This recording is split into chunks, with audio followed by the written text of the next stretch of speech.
Très bien. Émeric Gomis pour l'association Un passé pour présent.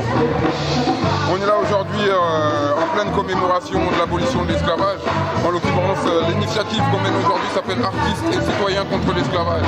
Donc, comme le nom l'indique, c'est des artistes qui viennent soutenir notre démarche, en l'occurrence une démarche d'information, de sensibilisation, de réflexion autour de l'esclavage, de la domination, de la liberté aussi, parce qu'on ne parle pas de choses que négatives, parce que ce à quoi on aspire, c'est la liberté, la paix, l'amour, le fait de pouvoir profiter de ce qu'on a, de ce qu'on nous a donné, à savoir la vie, de pouvoir profiter de la nature qui nous a été offerte et qui est riche et qui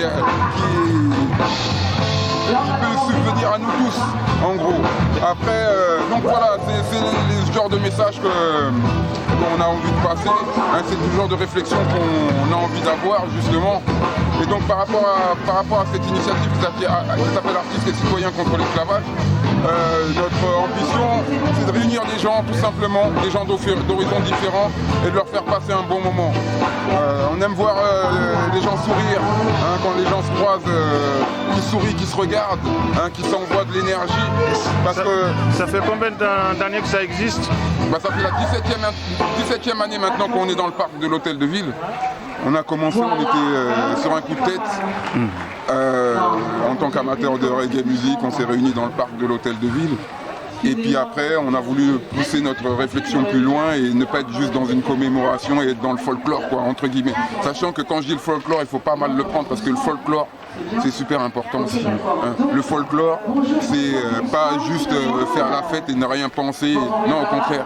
Le folklore, c'est aussi cultiver la mémoire et réactiver la mémoire, justement, et la mémoire des bonnes choses. Parce que souvent, on parle de tradition négativement, ou on parle de coutumes négativement, mais il y a des bonnes coutumes et il y a des bonnes traditions. Après, encore une fois, le fait de se croiser, de partager, ça permet aussi justement de réfléchir sur le bon, le mauvais, ce qui est bon ici, peut-être pas bon ici.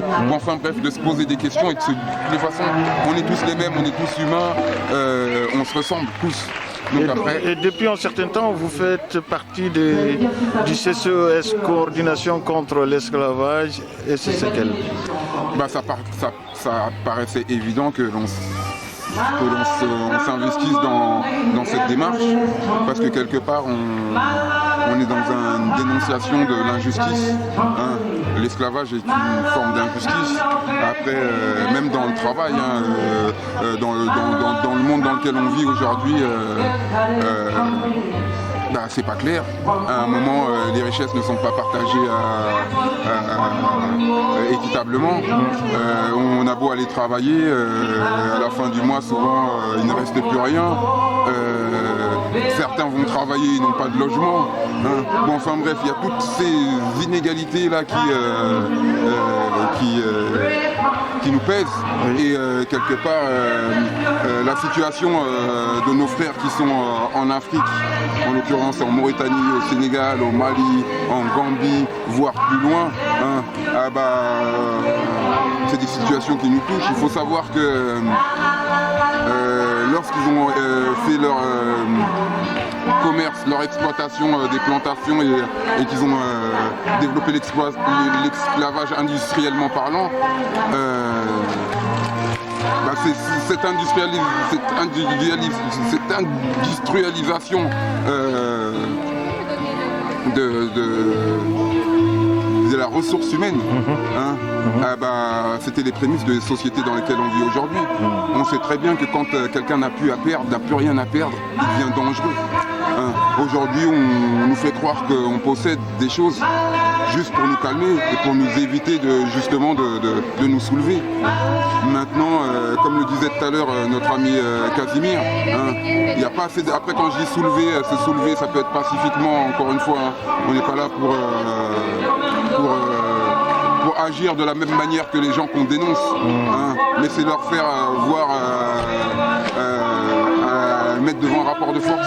Et vous avez bon espoir que l'esclavage va cesser dans l'Afrique? J'ai bon espoir parce que l'histoire nous l'a montré. Aujourd'hui, le nom de Maïmouna Sissoko retentit.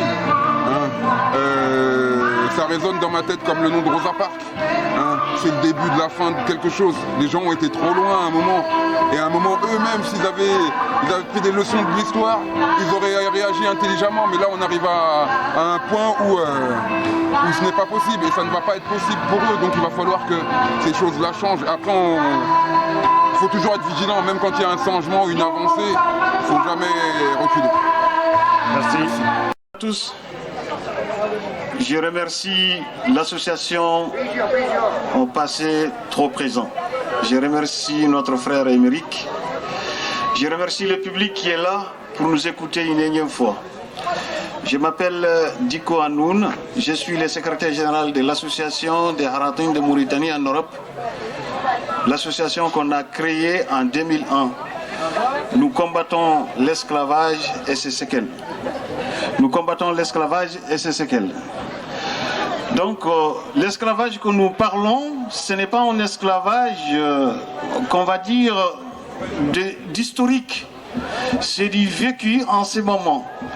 Là où nous parlons, il y a des pays en Afrique qui ne veulent pas entendre parler de lois qui abolissent l'esclavage, mais surtout qui ne veulent pas légiférer pour combattre ce fléau, pour combattre ces crimes contre l'humanité. Le problème de l'Afrique, c'est l'élite africaine. C'est parce que c'est cette élite qui a le pouvoir, c'est cette élite qui décide et qui est aussi, on va dire, accompagnée par les gouvernements occidentaux qui fait que l'esclavage n'arrive pas à disparaître. Au pays comme le Mali, aujourd'hui, on n'a pas une loi qui sanctionne l'esclavage malgré qu'il y a des violences physiques, psychologiques qui sont exercées sur des victimes de l'esclavage. Un pays comme la Mauritanie, nous avons une loi depuis en 2015 qui criminalise le phénomène. Le problème se pose parce que la loi n'est pas appliquée tout simplement. Les juges, les procureurs, tout ce que vous voulez, toute la chaîne est formée sur la base de la religion et cette religion cautionne plutôt, on va dire, l'esclavage religieux et ainsi de suite. Donc toute l'élite qui dirige, qui a hérité des indépendances et qui continue aujourd'hui à gouverner les pays africains, c'est une élite, on va dire, esclavagiste. Voilà, donc aujourd'hui en Mauritanie, nous avons 20% de la population active qui est sous l'esclavage. Ce n'est pas quand même négligeable. Quand ton pays, au XXIe siècle, là où nous sommes en 2022, nous avons 20% de la population qui croupit encore sous l'esclavage et que les pouvoirs ne trouvent rien à dire sauf que ce ne sont que des extrémistes qui aillent chercher des petites choses, donc ce n'est rien du tout, c'est banalisé, alors que tout le monde sait que c'est réellement de l'esclavage, c'est réellement des hommes et des femmes qu'on exploite et sans salaire, sans repos, sans rien du tout. Pire, il y a même le droit de tuissage, malheureusement. Madame, vous m'excusez, mais c'est une réalité encore. Quand vous parlez aujourd'hui de l'esclavage en France, vous avez toujours tendance à parler au passé. Mais nous les vivons aujourd'hui dans toute l'Afrique de l'Ouest, y compris les Maghreb, les pays du Maghreb aussi. Donc, je ne monopoliserai pas la parole. Mais ce que je voulais juste vous lancer, c'est d'être en solidarité avec les femmes et les enfants qui sont les plus grandes, la plus grosse partie qui subissent encore l'esclavage, parce que les femmes, une fois qu'elles ont des enfants, elles ne peuvent plus partir, tout simplement. Ils sont obligés de vivre leurs conditions. Les enfants, parce qu'ils sont faibles, ils ne peuvent pas s'enfuir. Et malheureusement, ce sont ces deux catégories qui vivent l'esclavage en pleine fouillée. Voilà, vous m'excusez, j'ai dit un peu trop parler peut-être, mais vraiment, je souhaite que que tout un chacun de vous, toute une chacune de vous, cherche aujourd'hui en Afrique. L'esclavage, on ne parle plus au passé, mais on est au présent. Et les gens vivent l'esclavage en pleine fouillée. C'est pas, on pense, c'est l'esclavage moderne ou c'est l'esclavage, comment on appelle, contemporain. Non, c'est l'esclavage purement et simplement, c'est tout. On exploite les hommes, on exploite les femmes et on vend, à nos jours, dans notre pays, on vend encore des hommes et des femmes. On donne des hommes et des femmes comme dot pour célébrer des mariages, c'est tout à fait normal et naturel. Voilà, je vous remercie. Merci beaucoup. Merci. Bonjour au maire, à la municipalité de Fontenay-sous-Bois. Bonjour aux associations toutes présentes ici, surtout à l'association Un Passé Trop Présent pour avoir organisé cet événement, aux associations antillaises qui sont là présentes. Je m'appelle Kamara Malali, président de Gambanaro International et membre actif au niveau de la coordination contre l'esclavage et ses séquelles. Donc on est là aujourd'hui pour présenter aussi, pour parler de l'esclavage, contrairement à la journée du 10 mai, qui est l'abolition de l'esclavage. Nous disons que chez nous, malheureusement, l'esclavage n'a jamais été aboli. L'esclavage a survécu, l'esclavage existe encore et il y a toujours des gens, des vieux, des femmes, des jeunes, des enfants qui payent tous les jours, les prix, qui payent aussi les conséquences de ce crime contre l'humanité. Donc on a beaucoup à dire sur ce phénomène. Malheureusement, depuis l'avènement de l'esclavage, donc ceux qui ont toujours parlé, ce sont les anciens maîtres. Et deuxièmement, les déportés qui ont été amenés en Amérique et aux Antilles ont parlé. Mais malheureusement encore, il y a une autre version qui est méconnue, c'est-à-dire ce qui s'est passé en Afrique. Nous avons décidé désormais de prendre le micro, de prendre la parole, de parler de ce qui a été fait, parce que l'esclavage, ça n'a pas commencé avec le commerce transatlantique ou le commerce triangulaire. L'esclavage a commencé un millénaire d'années avant le commerce triangulaire. L'esclavage existait depuis l'Empire du Ghana, depuis le temps du 5e siècle, au moment où les Soninké étaient une puissance au niveau de l'Afrique de l'Ouest. Les Soninké, ils sont en France ici, ils représentent 70% de la diaspora malienne, ils représentent un nombre important de la diaspora mauritanienne aussi, de la diaspora sénégalaise et de la diaspora gambienne. Donc, ils ont collaboré avec les négriers arabes. Il faut beaucoup souligner le rôle qu'a joué les Arabes dans le commerce transsaharien. C'est une histoire qui est très mal méconnue, dont on n'en parle pas. On dirait que c'est tabou, mais il faut le dire, il faut le dénoncer. Et malheureusement encore, en plus des Arabes, en plus des Blancs, il faut reconnaître aussi les Noirs étaient impliqués dans cette histoire d'esclavage. Parce que quand on prend l'exemple sur les Soninké au Mali, les Soninké sont divisés en 3 couches sociales. Il y a les nobles, il y a les Nyamakala et en bas de tout, il y a les esclaves. Ça ne date pas de 2020, ça ne date pas de 2015, ça date il y a plus de depuis le 5e siècle ou voire même plus. Donc, c'est une société esclavagiste, une société hiérarchisée où il existe des esclaves. Donc, la plupart des gens qui ont été vendus aux Antilles et aux Amériques étaient déjà des esclaves dans leur village ou dans leur pays. Avec la complicité des féodaux esclavagistes, des rois esclavagistes, des seigneurs esclavagistes, donc ne prenons pas la distance qui existe entre le Mali et la Sénégambie. C'était très facile de vendre un esclave au Mali et qui allait se trouver sur les ports sénégalais ou sur les ports gambiens, sur l'île de Gorée pour être transporté en Amérique ou aux Antilles.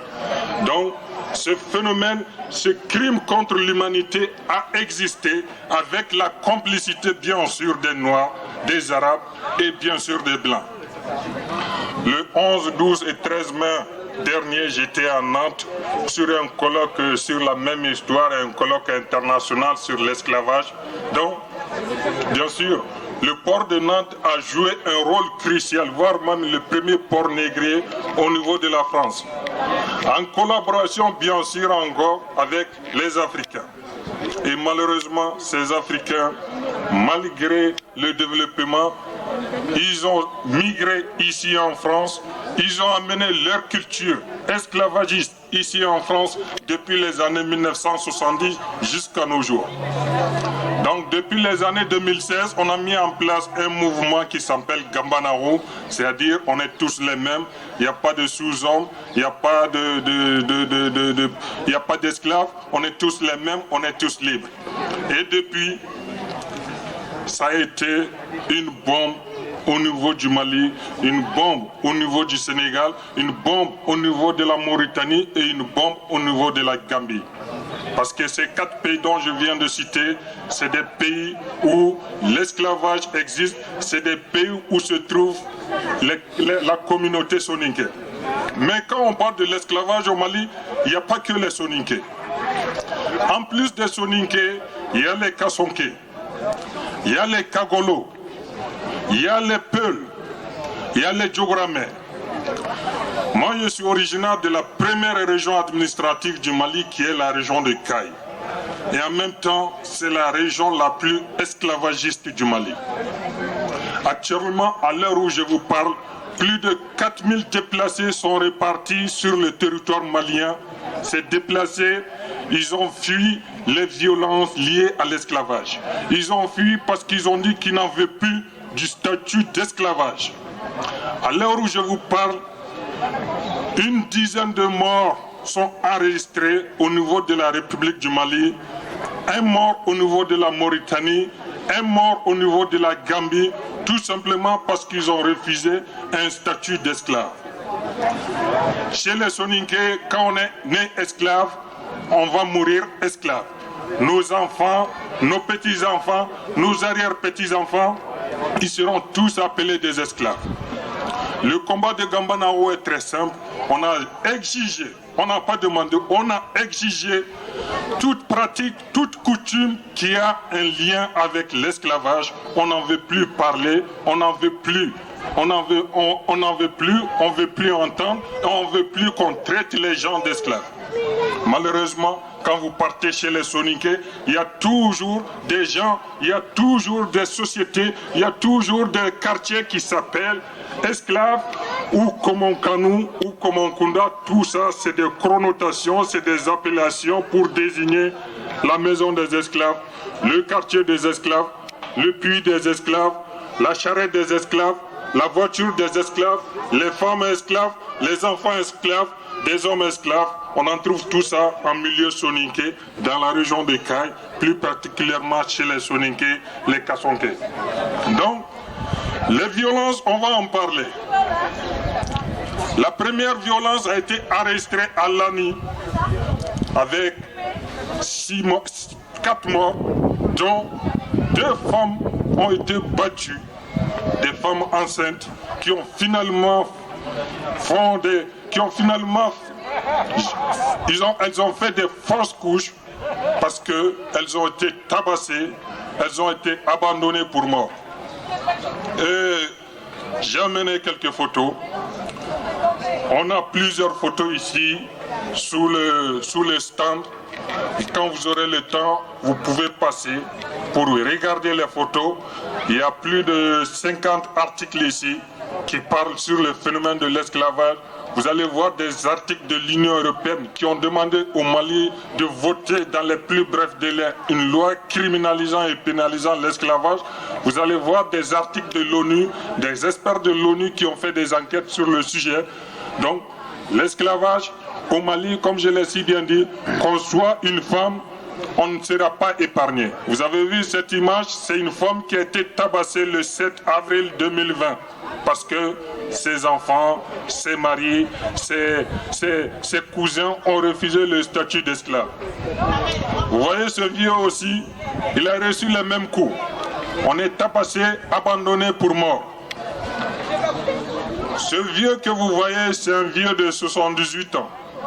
Au moment des faits, c'était en 2018. Donc à plus 4 ans aujourd'hui, ce qui fait de lui 82 ans. Il a été tabassé, il a été déshabillé, il a passé, ils l'ont déshabillé, dit qu'on le sait très bien, avec sa fille et son beau-fils. Ils l'ont séquestré dans une petite maison, tous les trois bien sûr. Ils ont été jetés dans une petite maison. Ils étaient tous déshabillés, nus, pendant 2 jours et demi. Et quand on a saisi les autorités, quand on a saisi la gendarmerie, ils ont dit non, on ne peut rien faire. Tout ce qu'on peut faire, on va amener une attestation où vous allez signer et reconnaître votre statut d'esclave. Ça, c'est les gendarmes qui parlent comme ça. Vous avez vu cette photo, c'était un enfant, un bébé qui tétait encore le sein de sa maman. Elle a perdu un œil. Comme je l'ai si bien dit, on n'est pas ici dans une histoire, ce n'est pas un film, c'est une réalité. Ces événements se sont passés fin 2018, pour être plus précis, août 2018, dans le village de Blissi-Bougou. La petite fille tétait encore le sang de sa maman quand elle a été tabassée avec sa maman. Elle a perdu un œil. Au moment des faits, elle n'avait que 8 mois. Donc, dans la nuit du 1er au 2 septembre 2020, 4 chefs de famille ont été vachement assassinés. Le 5e a survécu. Les photos, elles sont là. Ils les ont découpés en morceaux avec des haches, avec des coupe-coupe. Il y a certains qui connaissent ici ce que c'est qu'un coupe-coupe. C'est un grand couteau long. Ils les ont assassinés, déchiquetés. Ils les ont pris, ils les ont attachés ensuite, enchaînés. Ils les ont jetés dans une charrette pour les amener dans un marigot, certains diraient dans une rivière.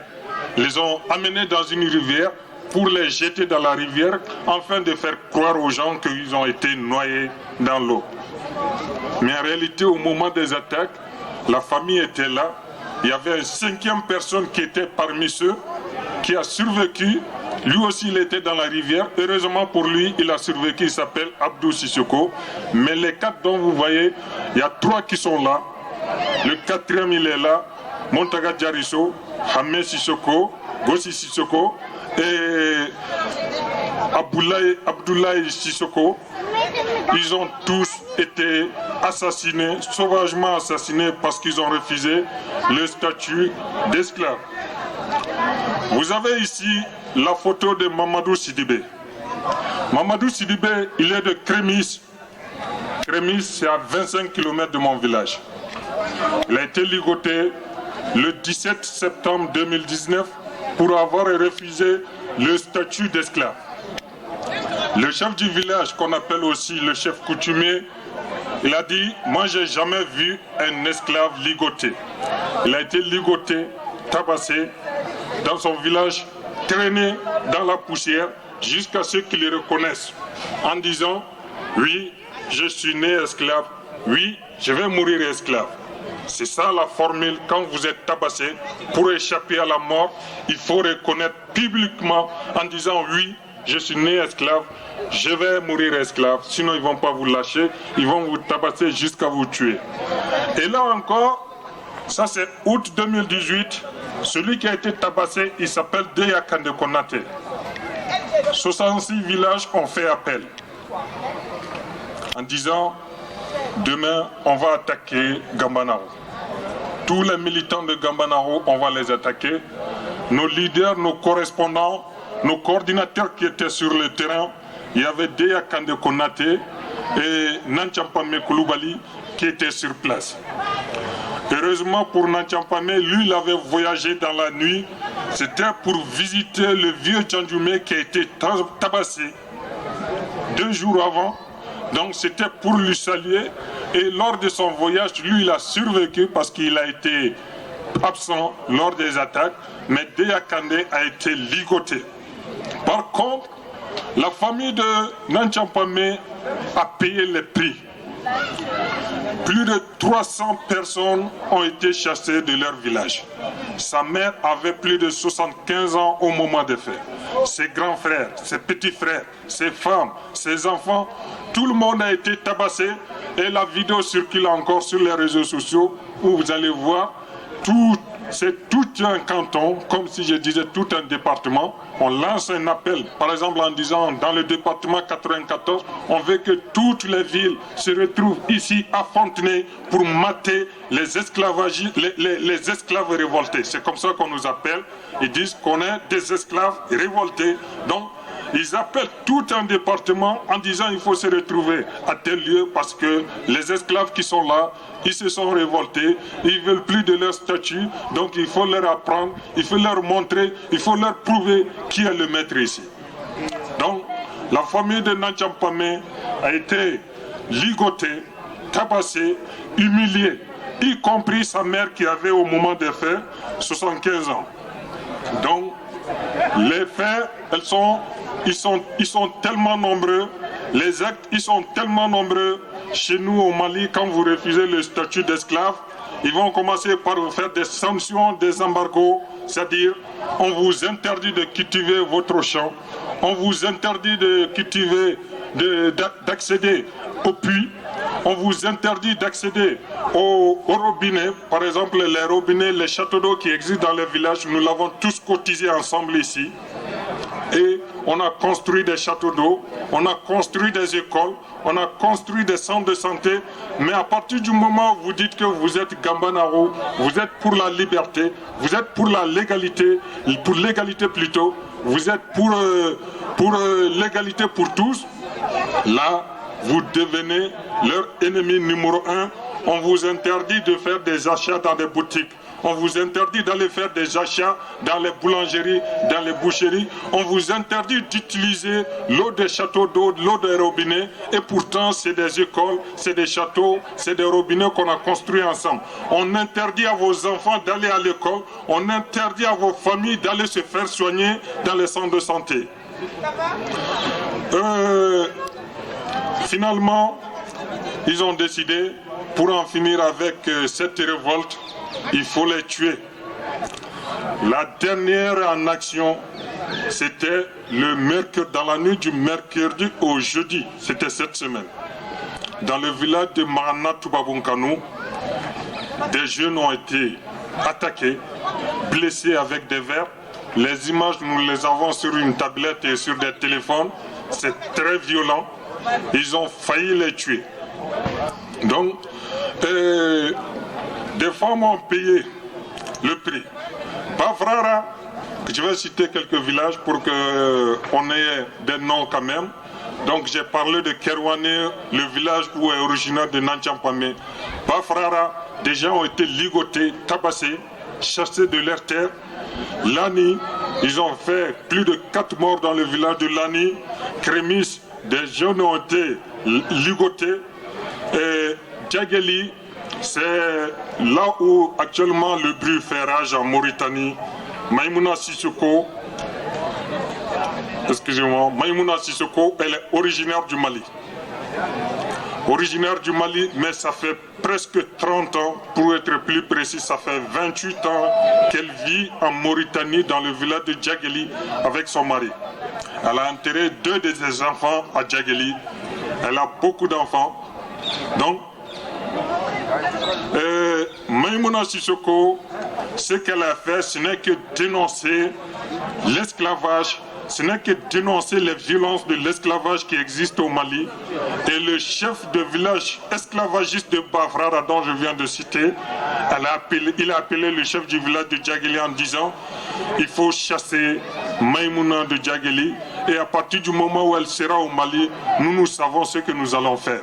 Nous savons comment régler son compte. Donc, Gambanarou Djageli, Memouké Djageli, Gambanarou partout dans le monde, au Mali, au Sénégal, en Gambie, en Mauritanie. Nous avons manifesté à Djageli, nous avons manifesté à Selibabi, nous avons manifesté au niveau de la France, ici, devant l'ambassade de la Mauritanie, pour dire que Maïmouna va rester en Mauritanie. C'est une Mauritanienne, ses enfants sont Mauritaniens. elle est seulement d'origine malienne, elle ne va pas quitter la Mauritanie parce qu'elle a refusé le statut d'esclave. Elle ne va pas quitter la Mauritanie parce qu'elle n'en veut plus des coutumes et des statuts à caractère qui font l'apologie et la glorification de l'esclavage. Donc, le jugement est rendu. Malheureusement, comme vous savez tous, en Mauritanie, la justice, elle n'est pas à double sens, mais elle a un sens unique dans l'intérêt des esclavagistes, dans l'intérêt des féodaux-esclavagistes. Donc, la justice n'a pas jugé Maïmouna Sissoko parce qu'elle a dénoncé l'esclavage, mais la justice a accusé Maïmouna Sissoko de fauteur de troubles.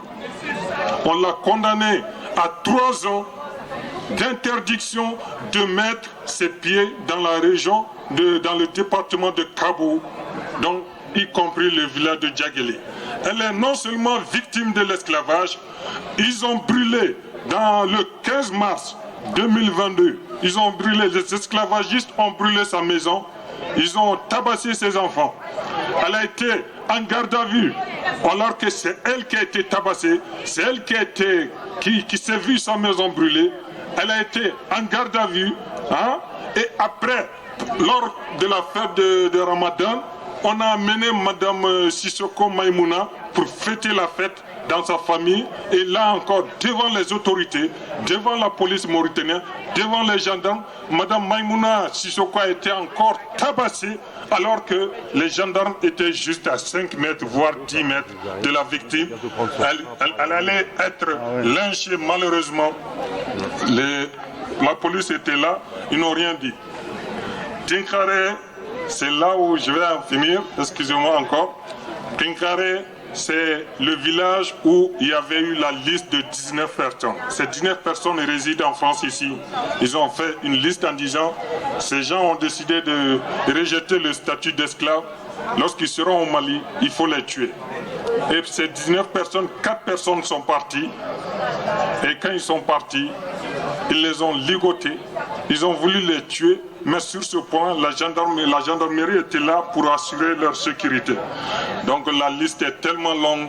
Au niveau de Bafoussam, des gens sont morts pour avoir refusé encore le statut d'esclave. C'était le 21 septembre 2021. Bon, je vous remercie beaucoup. J'ai été un peu long. Donc c'est juste pour vous dire que l'esclavage existe. Elle existe encore. Et le problème se trouve ici, la racine se trouve ici en France. Donc ceux qui financent ces violences, ceux qui coordonnent ces violences se trouvent ici en France. Bientôt nous allons engager des poursuites pour les chasser. Et il y a d'autres qui ont même la nationalité française pour leur dire qu'un esclavagiste ne peut pas rester sur le territoire français. Ils seront expulsés dans leur pays d'origine. Ceux qui ont la nationalité française, on va les retirer parce qu'un esclavagiste, c'est une pratique qui est contraire aux valeurs et aux principes de la République. Ils ne peuvent plus garder la nationalité française, ils ne peuvent plus rester sur le territoire français. Ils seront retournés dans leur pays d'origine, ils seront expulsés vers leur pays d'origine. Merci beaucoup encore une fois. Merci.